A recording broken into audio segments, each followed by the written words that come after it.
Thank you so much. So I'm just going to read through some of these questions. The question is, I'm a Christian, but I'm struggling to understand what is happening. My question is, where is God in this genocide? The first thing, I don't know if the comment I'm struggling to understand what's happened is meant to about the history, the facts. If that's the case, you know, read. There are many books. We've written many books and so on. But the question, where is God in the midst of suffering? That was the question. I tend to, I don't like this question when we're talking about an evil inflicted by man, by human beings against other human beings. We can't blame God. We should not blame God. We should look in the mirror and blame ourselves. A genocide is not an earthquake. A genocide was planted. The seeds of the genocide were planted years in advance by systematic dehumanization of Palestinians, by calling the land a land without people, by describing Palestinians as Amalekites, by promoting it as a conflict between good and evil. This is years in preparation. Where was the good people to challenge that? A genocide is committed by technology and weapons and tax money and politicians who support it. Where are you? So I guess the way I answer this is, rather than asking where was God, we should ask where was the good people. And as a Christian, I must ask where was the church? That's the real question. God has shown us the way. Jesus has shown us the path, empowered us, gave us the tools, gave us the Holy Spirit, gave us the church, and tell us to continue the mandate, and we failed. So let's not blame God when we're talking about something that has been building for years through systematic dehumanization, planting the seeds for destruction, enabling it through theology. Let's be clear, the theology was part of it. And then the response to the genocide as it unfolded. I think we need to look as a humanity in the mirror, and as a church. I want to challenge the church. Where was the church? I know other faith traditions did not respond. I know the Arabs did not respond. I like to speak to my family more than it. If I may jump in, I'm not sure. By the way, when I was approached to speak at this webinar, I insisted that I speak first. And I said to the organizers that it is important that I share from the South African perspective.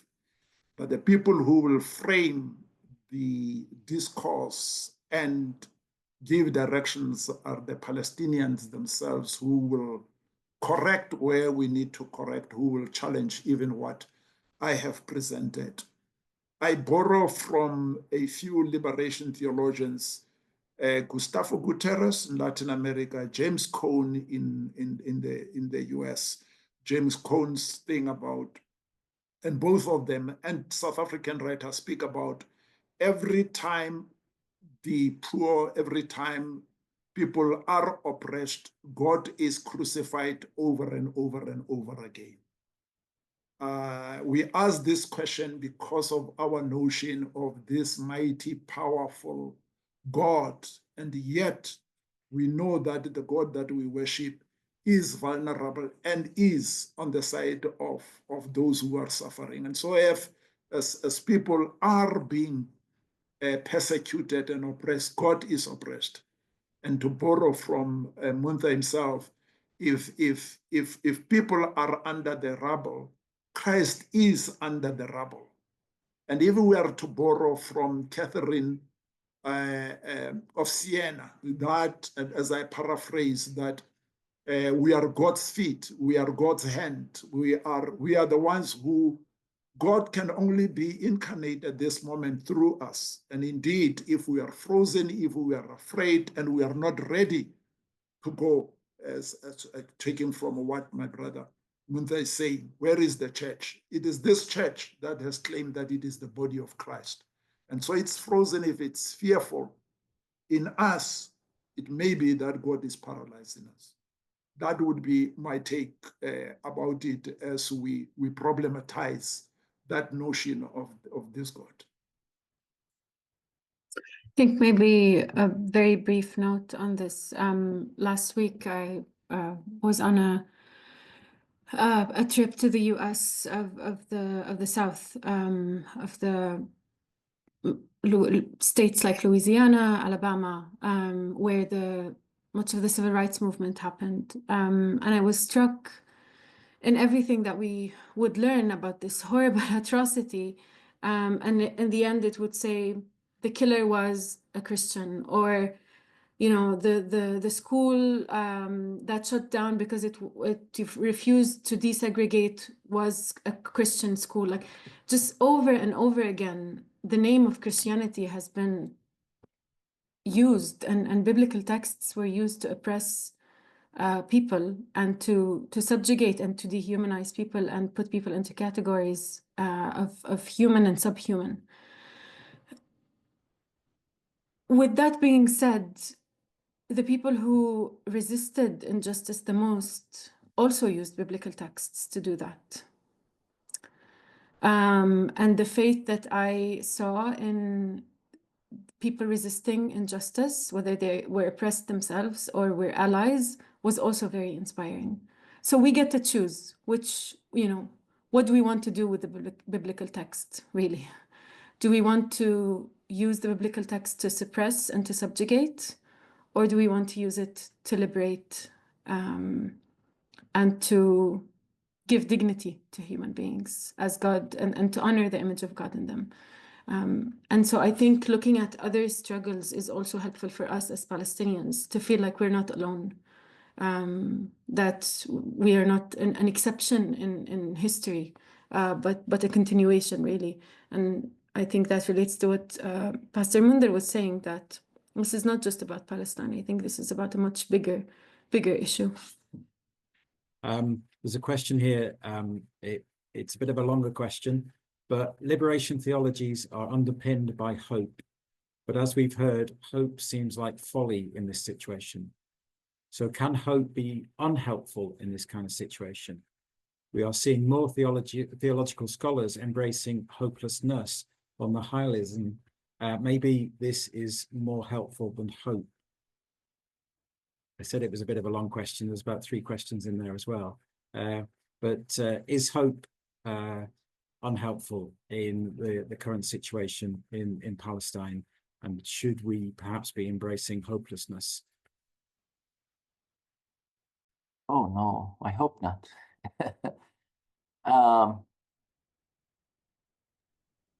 It depends on how you define hope. Hope is not naivety. Hope is an agenda. Hope is an affirmation and defiance to continue to, as I said, not just believe in God, but to refuse the normalization of evil. I love what Mitri Raheb, Palestinian theologian, always says: hope is what we do today. Hope is what we plan for the future. So hope is not waiting for something. It's not euphoria, and it's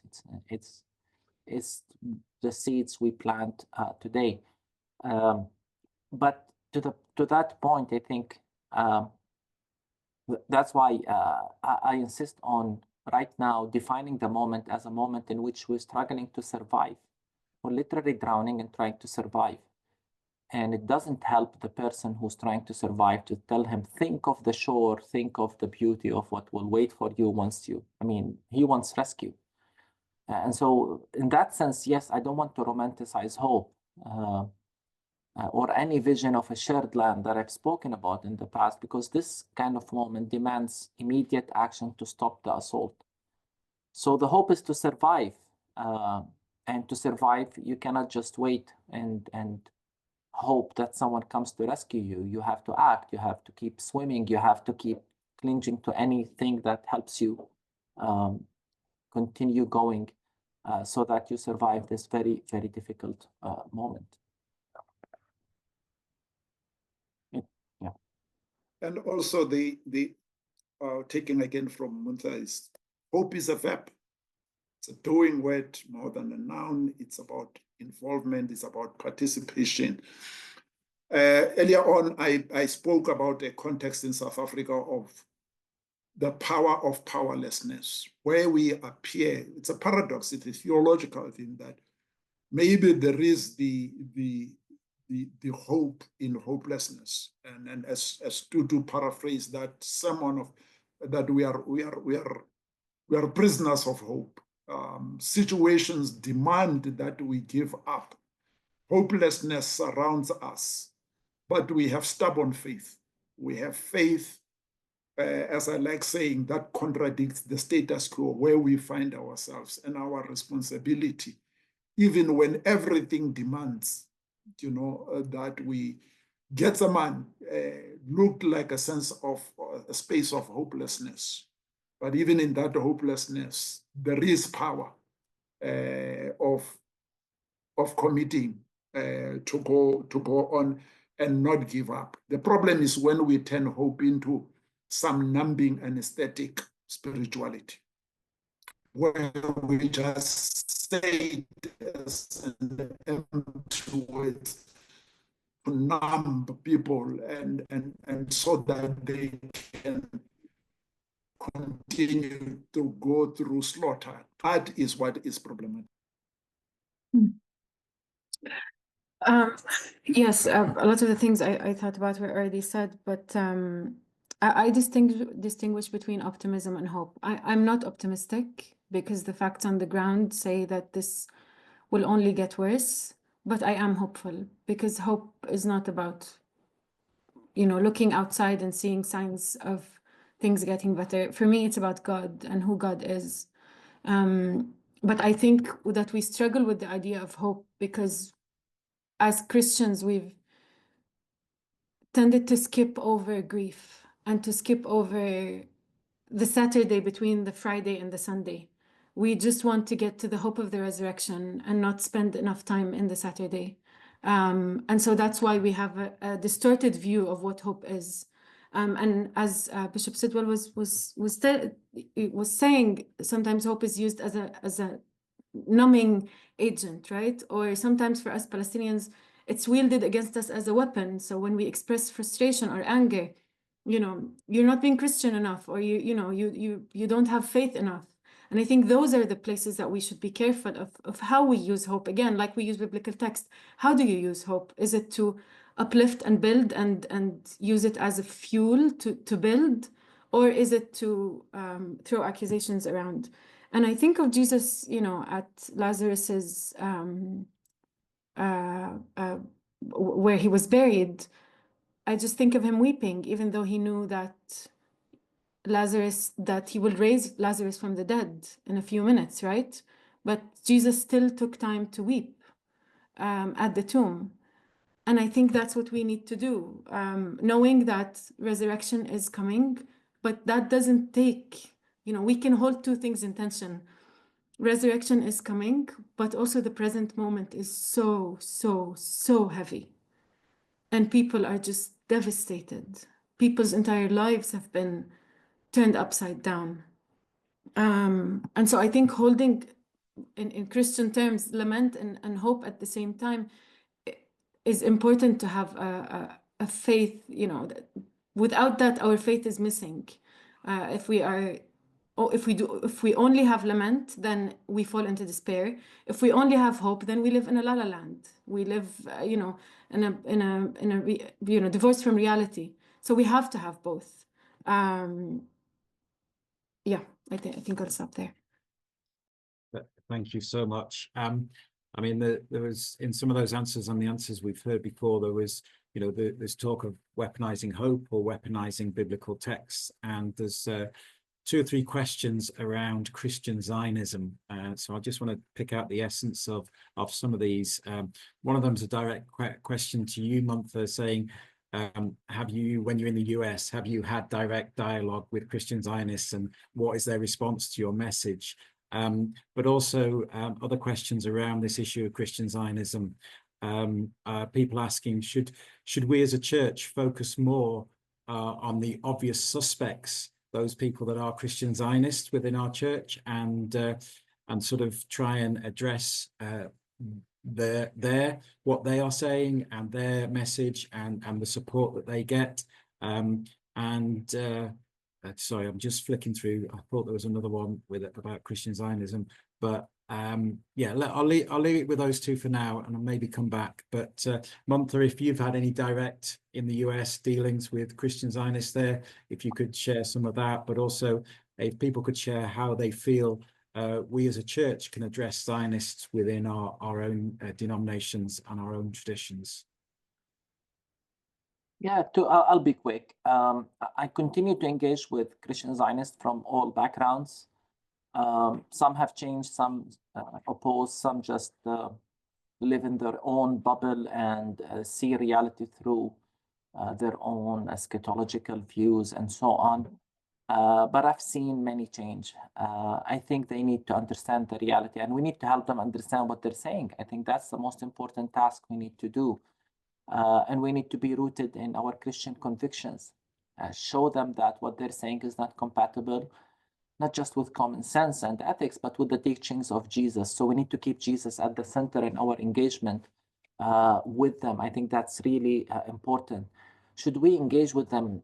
I would say yes, but I would especially warn from a symptom I've seen in many mainline churches or denominations, which look at Christian Zionism and think it's only John Hagee, Mike Huckabee, Southern Baptist, and so on.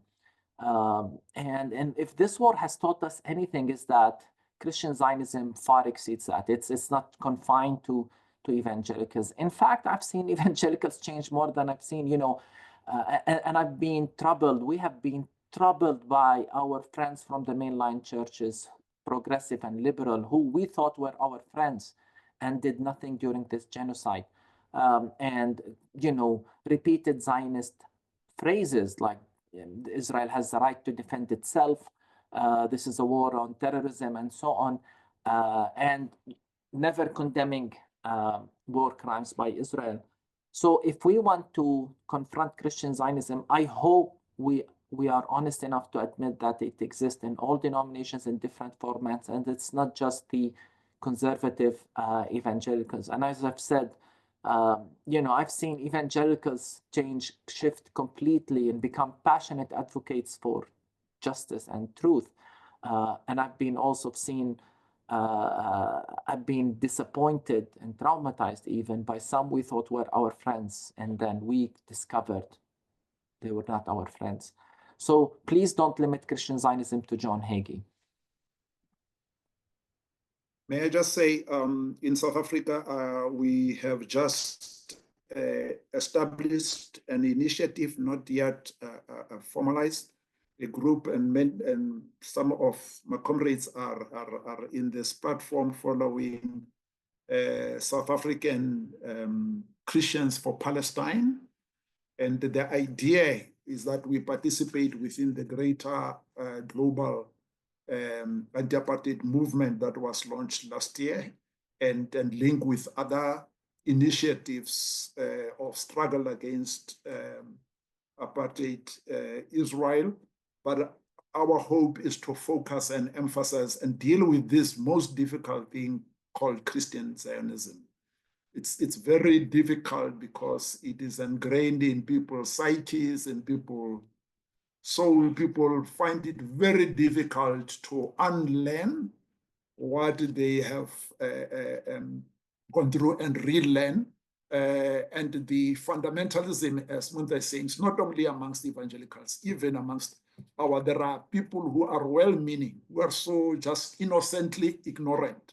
You do find that fringe that is arrogant and does not. There are some of our liberation struggle heroes who we saw last year during our own elections, because our elections last year, the issue of Palestine was one of the deciding factors as people went to the vote. People that we thought were liberation struggle heroes. When it came to Christian Zionism, they were so steeped in it.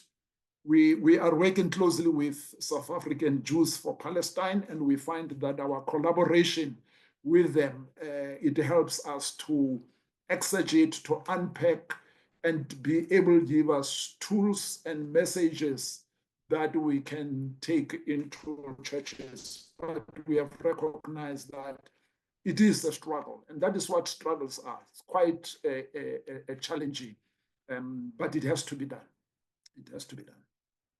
And just one more thing.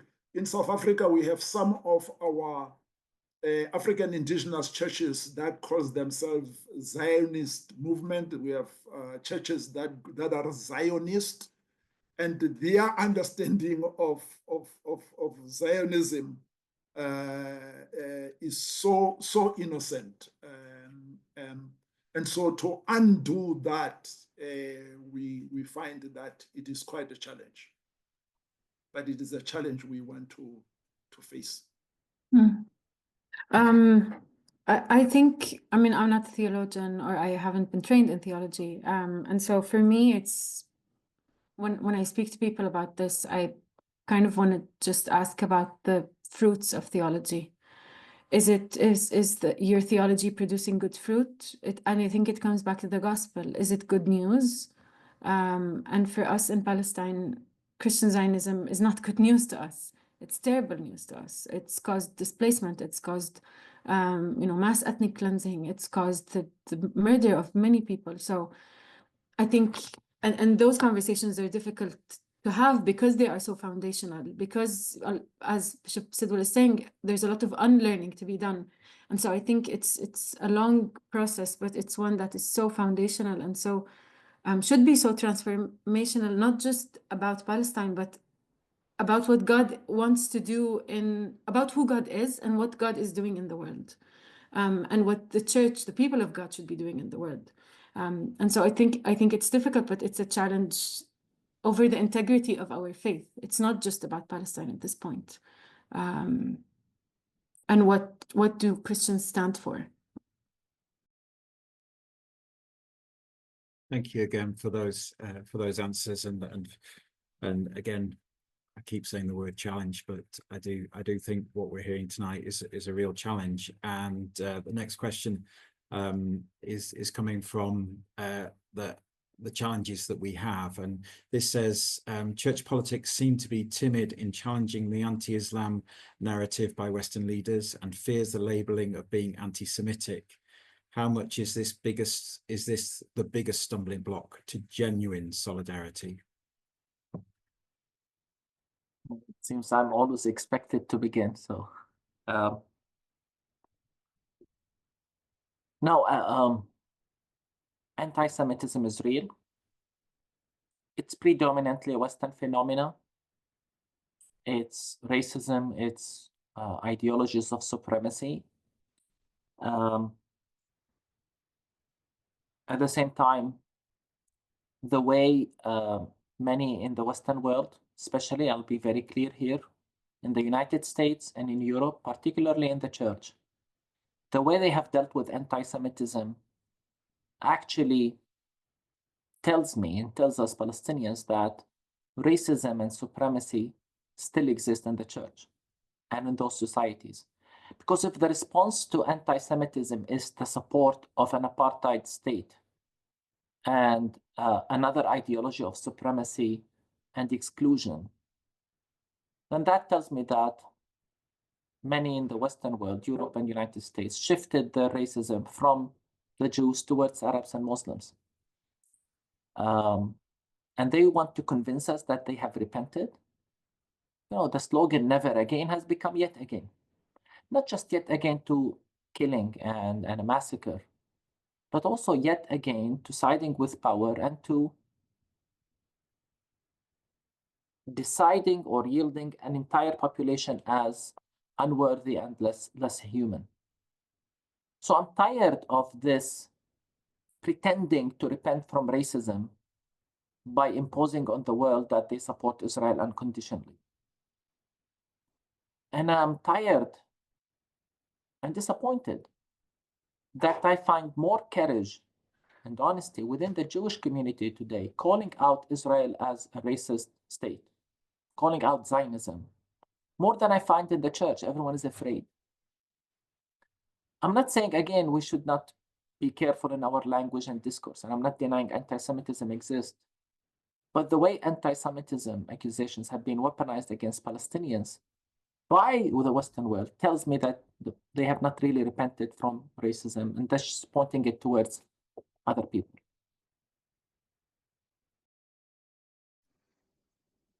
Islamophobia is a reality.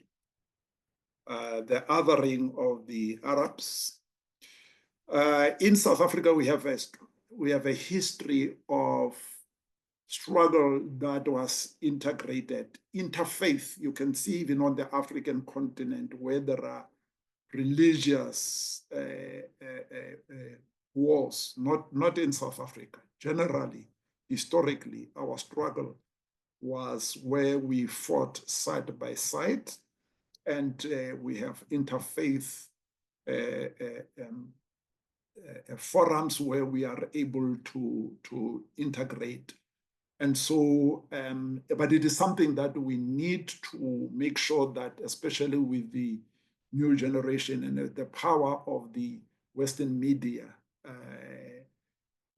so that we are not paralyzed through anti-Semitism.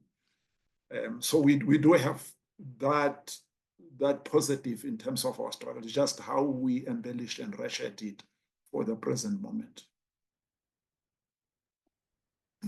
Yeah, I agree with what was said. I think another part of that is educating ourselves about what is anti-Semitism, learning about the history, so we're able to recognize it when it happens, but also not let the discussion be sidelined into not let anti-Semitism be weaponized when the reality is you're speaking up for Palestinian rights. Those two things should not be at odds. On the contrary, I think that Jewish human rights come in hand in hand with Palestinian human rights. So completely agree with everything that was said. Thank you. Question here: when some Christians can justify apartheid with a theology of nationalism, how do you suggest we verbalize our resistance and steadfast response? Well, again, in the South African context, is that we, especially Afrikaner nationalism, our experience is that it was so intertwined with the Afrikaners seeing themselves as the elect, as those that God has brought here to bring light to the dark world of Africa and these barbarics and so on. And the only way, and you can see, the apartheid ideology was formulated, was developed by Christian nationalists and made it so difficult to distinguish. And the only way, and I'm going to use a colloquial language, is to go pound for pound theologically, to debunk, to demystify, to deconstruct, and expose what it is by developing theologies of liberation that can counter that. And the South African Kairos document, amongst other resources, was able to do that.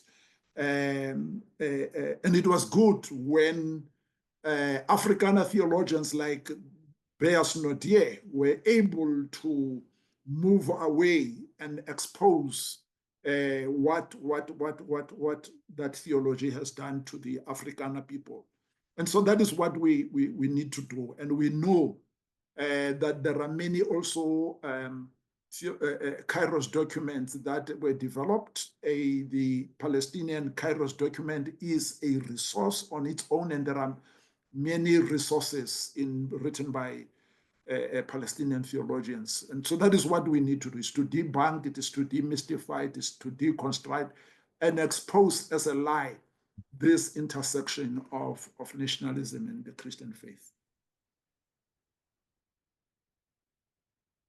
Amen. And not soften it, not call it just one brand of theology. Now that it accounted for a genocide, it's time that we declare Zionism and Christian Zionism as counter to the belief in the goodness and justice of God. It's time we take it not just as an ethical cause, an ethical issue, but a dogmatic issue. and as heresy. I think here again, history is helpful. Some of the things Bishop Sidwell spoke about, we've heard Israeli leaders use the same language.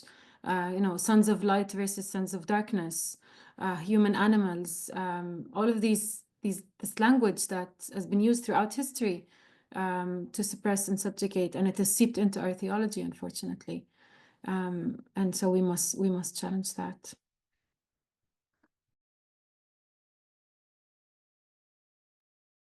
Thank you. I've probably time for a couple more questions. Just to say sorry if we've not reached your question or been able to ask it. Really sorry about that. But I hope that despite that, you've been appreciating the conversation that we've had.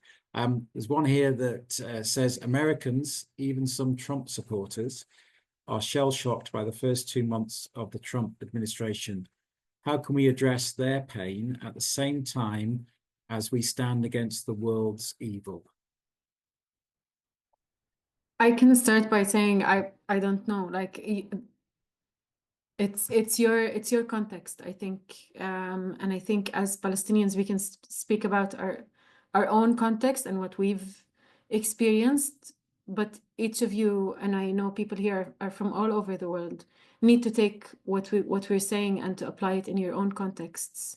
I think on a human level, we can always empathize with people's disappointment, with people's frustration, with people's pain, but also not lessen the truth. Like these are things that we've known, and these are things that have been spoken about. And there's always room for realization and for understanding, new understandings. But making sure that as we empathize with people, we do not compromise on the truth and on what was known before these 2 months. And in the first administration, we saw what he did in Israel and Palestine. So, yeah, I don't know. Well, it is important. In South Africa, I've come to learn, especially with what we are going through at this present moment, the problem of personality cult in leadership, taking individuals and turning them into where I thought the US, as they portray themselves, is this democratic society. If what that leader is doing, the so-called executive decisions, what do they call them again now? Executive orders. If what that was done in Africa, we would be knowing about about dictator. There would be moves for regime change, would be told. But the glamorizing of evil and calling things such as, and calling them, I don't know where the democratic institutions. And for me, I've learned, and I'm talking from the South African context, we have been disappointed by individuals. In the South African context, I've said to those that I preached, I'm beyond the search for a Messiah. We need people to stand up. We need people to be able to move and remove and detach sentimentally from leaders they believed in if those leaders go rogue. There's need to be able to stand for it that is failing. So it is for me, the Americans, to be able to see the truth of what is it that they voted. Could it be that this wrong was cloaked in language? You see, my reading of history, whether you talk Hitler, whether even in South Africa, despots and to speak to those that they lead. And the only way they do is by still instilling fear. In South Africa, we were talking about black, they call it swart gevaar, an Afrikaans phrase, black danger. We were just shown about the danger that is coming if black people are to take over. And there are many people who just believe in that. The same was done with communism. It was red danger, that anything that is, and in doing that, you paralyze people, you make them afraid. And once they are afraid and cannot think and reason, you can manipulate them for what they are. And it is my hope, it is my prayer that those Americans can be able to see truth for what it is and be able, and as Lamar said, make their own decision because they have been disappointed. Yes. It's late in the night, so if I say anything offensive, please blame the late night. I thought Trump was sent by God to make America great again. That's what we were told. That's what he told us, and that's what the church told us. And that he was, you know, his life was spared because he wants to make America great again. I heard no one complaining when he said those words. And so the question and the way it was phrased about the 2 months of Trump's administration makes me wonder, you know, what America, you know, that they think of. Here's what I mean. You have not been shell-shocked by America's role in Vietnam. You have not been shell-shocked that America supported apartheid.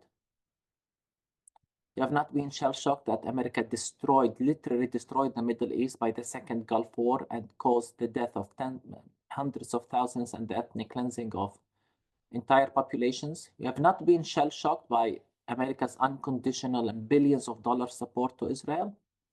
You have not been supported by America's role in Iran, in Guatemala, in Taliban, in Afghanistan. And now that you feel that maybe your rights are beginning to get trespassed on, you're shell-shocked. I think what's happening is a symptom of what America truly is, an empire that believes in American exceptionalism, that we're always right. And they can't see their own faults. They can't see the damage they have caused, the pain, the suffering they have inflicted on millions and millions of people around the world for centuries.